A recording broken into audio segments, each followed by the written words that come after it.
નમસ્કાર તમામ મીડિયાના મિત્રોનું આજે આ પ્રેસ કોન્ફરન્સમાં સ્વાગત છે। આજે આપણે વિસાવદરનું જે પેટા ચૂંટણી થઈ રહી છે એમાં ભારતીય જનતા પાર્ટીના કેન્ડિડેટ દ્વારા કેવી ગડબડ કરવામાં આવી રહી છે અને કાયદાકીય રીતે જે કંઈ ઇલેક્શન કમિશનની ગાઈડલાઈન હોય એનું પાલન કરવામાં આવી રહ્યું નથી તેના વિશે આજે વાત કરવાની છે। આજે તમે જોયું હશે કે મીડિયાના મિત્રોને ખબર હશે કે જ્યારે એફિડેવિટ એટલે ફોર્મ નંબર 26ની જે એફિડેવિટ છે એની અંદર 8.2 નંબરનો પેરા એ આખો જે ગવર્મેન્ટે ઇલેક્શન કમિશન ઓફ ઇન્ડિયાની પ્રિસ્ક્રાઇબ એફિડેવિટ હોય એમાં એમને નથી કરેલું, પણ એમાંથી 8.2 નંબરનો આખો પેરા એમને ડિલીટ કરી દીધો છે અને પોતાની જાતે પોતાની એફિડેવિટ કરેલી છે। એ તમને ખબર જ હશે કે જે પબ્લિક ડોમેનમાં અવેલેબલ જ છે। એના વિરુદ્ધ અમે રિટર્નિંગ ઓફિસરને કમ્પ્લેન કરી હતી અને રિટર્નિંગ ઓફિસરે અમને જવાબ આપ્યો છે, પણ એ જવાબથી અમે સંતુષ્ટ નથી એટલે ઇલેક્શન કમિશન ઓફ ઇન્ડિયામાં અમે ફરિયાદ કરીએ છીએ અને કરી દીધી છે। એના સિવાય બીજું છે કે જે એફિડેવિટની અંદર ફોર્ચ્યુનર કાર જે બીજેપીના કેન્ડિડેટ કિરીટભાઈ પટેલની છે GJ18BG1602 એ એમને એફિડેવિટની અંદરથી છુપાવેલી છે, તો એ ખોટી એફિડેવિટ કરવી એ પણ ગુનો છે અને એનાથી પણ એમનું ફોર્મ રદ થઈ શકે છે। એટલા માટે અમે ઇલેક્શન કમિશન ઓફ ઇન્ડિયાને ફરિયાદ દાખલ કરેલી છે અને શક્ય હશે તો એમના વિરુદ્ધ અમે ક્રિમિનલ કમ્પ્લેન પણ આજકાલની અંદર વિસાવદર લોકલથી અમે દાખલ કરશું। એના સિવાય ત્રીજી મહત્વની વાત એ છે કે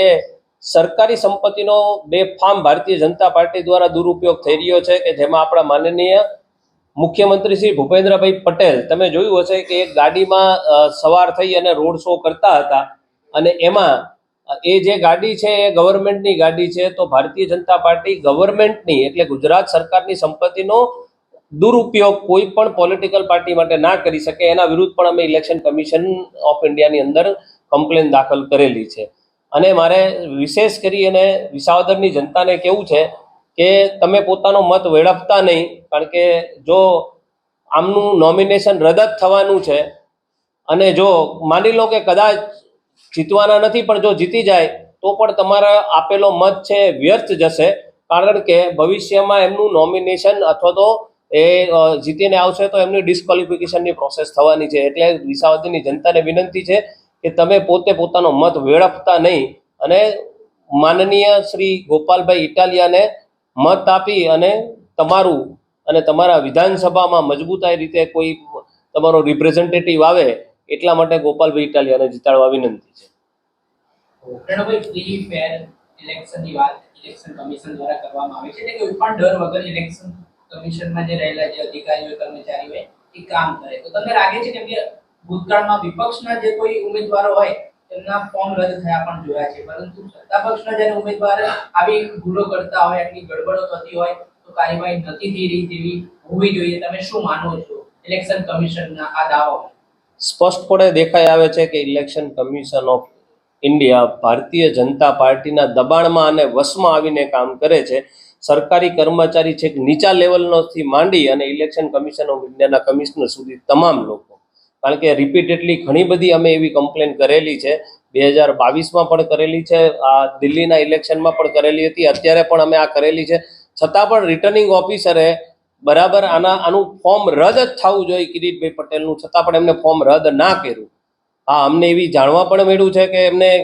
એવું છે કે ના વાત તમારી સાચી છે, પણ હવે અમારે દબાણમાં છીએ એટલે ભારતીય જનતા પાર્ટીની ખૂબ જ દાદાગીરી સરકારી તંત્ર ઉપર ચાલે છે અને ઇલેક્શન કમિશન ઓફ ઇન્ડિયા ઉપર ચાલે છે। રિસ્પોન્સ મળી રહ્યો છે ઇલેક્શન કમિશન તરફથી? તમે જે રજૂઆતો કરી છે એટલે વળી જવાબ જે મળવો જોઈએ તમને જે ના, અત્યાર સુધી તો અમારી કમ્પ્લેન એમને રિસીવ થઈ છે, એનું રિસીવનો મેલ આવેલો છે, પણ હજી સુધી એના ઉપર કઈ એમને એક્શન લીધા છે અથવા તો અમને કઈ રિપ્લાય સબમિટ કરાવ્યો નથી। માની લો કે ઇલેક્શન કમિશનમાંથી તમને ન્યાય નહીં મળે તો પછી આગામી દિવસોમાં હાઈકોર્ટ કે પછી સુપ્રીમ કોર્ટ તરફ જવાની તમારી તૈયારી? એટલે અમારી પાસે એક જ રેમેડી બચે છે કે હાઈકોર્ટની અંદર અમારે ઇલેક્શન પિટિશન ફાઇલ કરવી પડશે, અથવા તો ઇલેક્શન જો એમનું નોમિનેશન રદ ના થાય તો એના માટેની તજવીજ કરવી પડશે।